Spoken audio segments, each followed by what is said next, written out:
শুধু পানির জন্যই ৩ বিয়ে করেন যে গ্রামের পুরুষরা। পানি মানুষের মৌলিক অধিকার, কিন্তু ভারতের মহারাষ্ট্র রাজ্যের একটি গ্রামে সেই পানিই যেন সবচেয়ে দুর্লভ সম্পদ।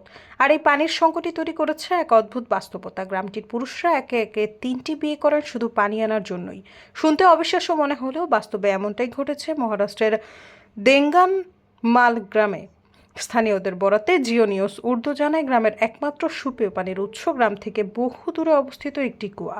পানি আনতে প্রতিদিন প্রখর রোদে সেই কুয়ায় যেতে হয় নারীদের, যেখানে প্রায় 12 ঘন্টার মতো সময় লাগে। এই অবস্থায় গর্ভবতী নারী বা অসুস্থ কারো পক্ষে পানি আনা সম্ভব নয়। ফলে এক স্ত্রীর পক্ষে ঘরের কাজ সামলে পানি আনা দুঃসাধ্য হয়ে পড়ে। তখনই পুরুষেরা দ্বিতীয় কিংবা তৃতীয় বিয়ের সিদ্ধান্ত নেন।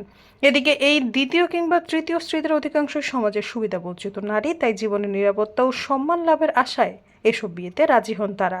তবে দাম্পত্য জীবনে খুব একটা সুখ পান না তারা। অভিযোগ রয়েছে তাদের সন্তান নিতে নিষেধ করা হয়, এমনকি স্বামীর সম্পত্তিতেও কোনো অধিকার দেওয়া হয় না। এক নারী জানান, বিয়ের পর দেখলাম ঘরে পানি নেই।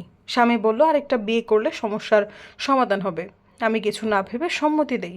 এরপরও পানি আসে না, আবার সে তৃতীয় বিয়ে করে। তবে সেই স্বামী বলেন, আমি 3 স্ত্রীকে ভালোবাসি এবং তাদের খেয়াল রাখি। উল্লেখ্য, হিন্দু ধর্ম অনুযায়ী ও ভারতের আইনে একাধিক বিয়ে অবৈধ, কিন্তু সেই আইন যে এই গ্রামের বাস্তবতায় খুব একটা প্রভাব ফেলছে না তা বলাই যায়। সৈয়দা ফারিয়া, সমযোগ।